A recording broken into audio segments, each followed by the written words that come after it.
हमने वाक़तन आप तस्लीम करें कि बहुत सी हुकूमतें आई हैं, बहुत सी हुकूमतें गई हैं, ये NFC जो है ये धक्के खा रहा था, ठीक है ना।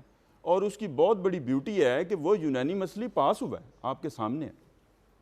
उसके बाद आगाज़ बलोचिस्तान जो है कू का, उसका भी एक जिस सूरत हाल में जो आग लगी हुई है बलोचिस्तान में। साहब जो सवाल है उन्होंने कहा क्या ये इल्ज़ाम काफ़ी नहीं कि एक आदमी आइन को एब्रोगेट करके आता है, आप उसे पकड़ नहीं रहे, उसके ऊपर ये इल्ज़ाम तो साबित है। देखिए भाई, उसमें अदलिया ने वैलिडेट किया।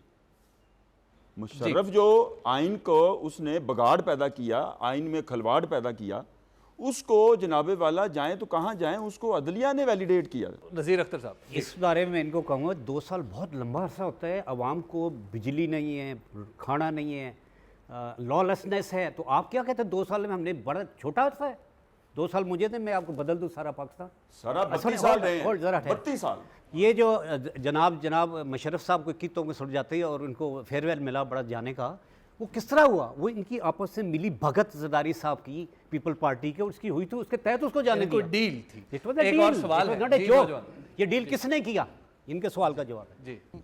आप बात कर रहे हैं जमहूर की कि जमहूर की हुक्मरानी होनी चाहिए, तो जमहूर तो ये है कि जिस मुल्क में लिटरेसी रेट ही इतना हो, जिसकी राय ही वो एक बंदे को ऑब्जर्व करने के काबिल ही नहीं है, तो वो कैसे एक अच्छा नुमाइंदा सेलेक्ट कर सकता है? तालीम की कमी जो है वो जमहूरियत के रास्ते की एक रुकावट है। आपका एक वक्त हो गया ब्रेक का, इस सवाल का जवाब जो है वो लेते हैं हम ब्रेक के बाद। आप देखते रहिए बदलता पाकिस्तान।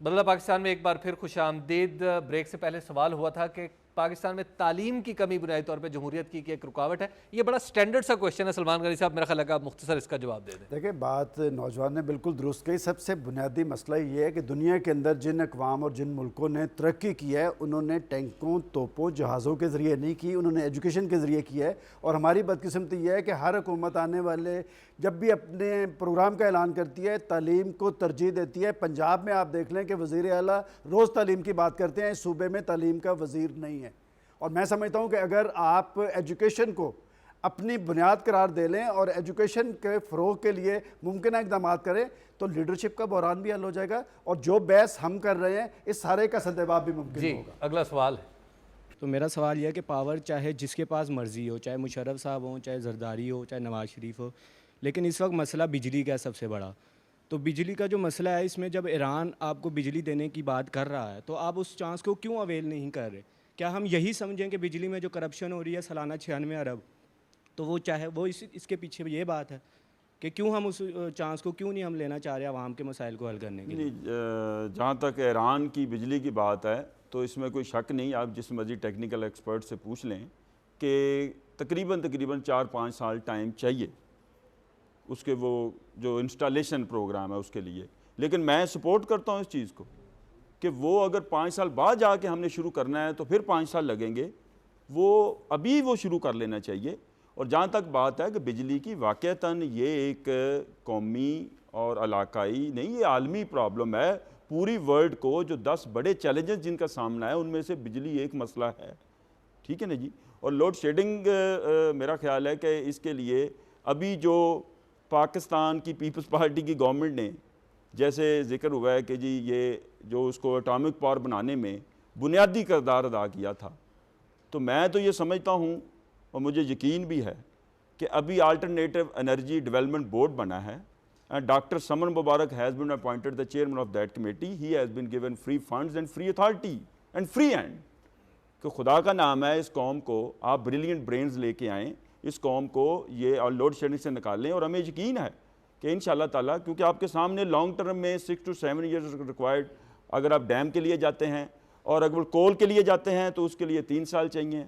और अगर जनाब वाला जी बेटा ये क्रॉस टॉक में प्लीज़, अगर आपको ये फौरी तौर पर चाहिए यूपीएस के लिए, तो अगर आरपीपी की बात हो रही है, रेंटल पावर प्रोजेक्ट्स, उसके लिए मेरा ख्याल है ये दौर वो 1947 वाली सियासत नहीं है।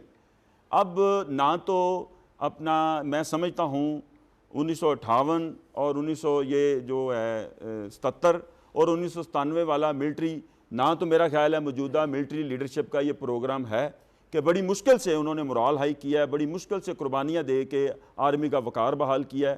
तो वो मेरा ख्याल है क्यों इसका सत्यानाश करेंगे, नंबर 1। नंबर 2 ये है कि अब जो सूरत हाल है कि आपका मानसेरा और हरूनाबाद के रिज़ल्ट सामने रख लें, मखलूत 342 का जो हाउस है, मखलूत हुकूमत के चांसेस हैं। दोस्तों का अपना अपना अंदाज़ फ़िक्र है, वो मुख्तलिफ़ किस्म के जनाबे वाला उनकी अपनी चॉइसेस हैं, लाइकिंग डिसलाइकिंग है। तो मेरा ये कहने का मतलब है कि इस चीज़ का हल मिड टर्म इलेक्शन भी नहीं है। अगर आप तंग हैं इस चीज़ से तो ये भाई एक माने ना माने, हमें ये बुरा अच्छा ये विरसा हमें मिला है, हम इसको लेके चल रहे हैं। और इंशाल्लाह ताला बिजली के लिए जो बोर्ड बना है वो एक रेवोल्यूशनरी स्टेप है और उसको बाकायदा तौर पर यूनानी मसली पास किया है उसने। जी अब हम अपने प्रोग्राम के आखिरी हिस्से की तरफ जाते हैं। इस पॉइंट के ऊपर एक बड़ा इंपॉर्टेंट है जी, यू सी ये सही कि 3 साल लगेंगे अगर कोल को कन्वर्ट करेंगे, चलें 3 साल लगेंगे, टेक ए स्टार्ट। लेकिन मीनवाइल आप चाइना से कोल इंपोर्ट करना शुरू कर दें, जो दुनिया को दुख में डाला हुआ आपने जी। इसमें ये बिजली के ये बहाना है, बार बार आप जिक्र कर रहे हैं। कोल देखिए आपके पास एक ऐसा मंसूबा पड़ा है जिसके बारे में वापडा के एक्स 5 चेयरमैन ने कहा कि इससे ज़्यादा मौसर और काबिल अमल मंसूबा नहीं, वो कालाबाग डैम का मंसूबा है। और बदकिस्मती ये है, बदकिस्मती हमारी ये है कि हम वर्दी की सियासी हैसियत के लिए, वर्दी के साथ चिमटते रहने के लिए चारों सूबाई असम्बलीज़ और कौमी असम्बली से वर्दी के हक़ में रेजोल्यूशन तो ला सकते हैं, लेकिन कालाबाग डैम जैसे काबिल अमल मंसूबे पे गौर करने के लिए भी तैयार नहीं जी। और कालाबाग डैम उन्हीं लोगों को इफेक्ट करता है, ख़ास तौर पे आप NWFP में जाएं और सिंध में जाएं जहाँ पे लोड शेडिंग ज़्यादा से ज़्यादा हो रही है। तो मेरा ख्याल ये लोड शेडिंग तो हमने खुद मांगी हुई है। अगर हम कालाबाग डैम आपको बताते हैं तो आज आपको बिजली इतनी कम कॉस्ट पे मिलेगी कि आपको आइंदा ज़रूरत नहीं। और इसमें इंडिया का बहुत बड़ा हाथ है। कालाबाग डैम को ना बनने के लिए उन्होंने पाकिस्तान के लोगों को रिश्वतें दी हैं, उनको पता है कालाबाग डैम बन गया तो उसका क्या। हम अपने प्रोग्राम के आखिरी हिस्से में जहां पर सवालात तो नहीं होते और हम अपने मौजूद पैनलिस्ट से पूछते हैं कि वो आइंदा एक अशरे में क्या देख रहे हैं मौजू के हवाले से। क्या आइंदा एक अशरा, आइंदा 10 साल हम जमहूर को मजबूत होता हुआ देख रहे हैं? क्या हम एक और इंटरवेंशन देख रहे हैं फ़ौज की तरफ से, या हम ब्यूरोक्रेसी को मजबूत होता हुआ देख रहे हैं? जी एजाज विर्क साहब। जी मैं थैंक यू जी। मैं समझता हूँ कि अब वो जो दौर है, मीडिया बड़ा वाइब्रेंट है, अदलिया इंडिपेंडेंट है, कोई शख्स किसी को किसी भी बड़े से बड़े हुक्मरान, बड़े से बड़े ब्यूरोक्रेट के ख़िलाफ़ छोटी सी भी कोई उसकी शिकायत है, वो कहीं अर्ज़ी दाखिल करता है, फौरी तौर पर मीडिया भी मुतहर्रक हो जाता है, फौरी तौर पर अदलिया भी सू मोटो एक्शन ले लेती है। तो मैं समझता हूँ this is a big change in our society. तो उस बंदे को छोटी सी जो उसे लग्जश हुई है, बहुत बड़ी मुसीबत का उसको सामना करना पड़ जाता है और वो जवाबदेह है उसके लिए। मैं समझता हूँ आने वाला जो वक़्त है इंशाअल्लाह ताला, हम समझते हैं कि जी फ्यूचर जनरेशन आमतौर पर कहते हैं कि ये स्पॉइल हुई होती है, और मैं समझता हूँ फ्यूचर जनरेशन को वो ज़्यादा एक्सपोजर होता है उनको, दे आर ऑलवेज बेस्ट। तो मैं समझता हूँ कि आने वाले वक्त में इंशाअल्लाह ताला पाकिस्तान में ये जमहूरियत का सिलसिला जो है ये चलता रहेगा और चलता रहना चाहिए।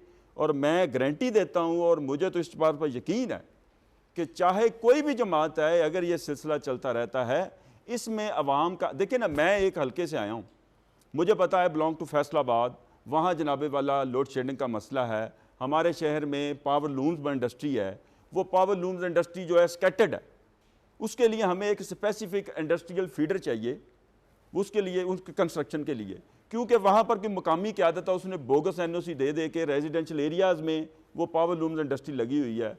तो हमारे कराची में चले जाएँ तो वहाँ पर there is a specific area for जी। लेकिन वो हम बात कर रहे थे फ्यूचर की, मैं बात कर रहा हूँ उस सिलसिले में। मैं समझता हूँ कि जनाबे वाला, मैं अगर फैसलाबाद से हूँ, वहाँ पर अगर सेहत का मसला है उसका मामला मैं पॉइंट आउट करता हूँ फोरम पर,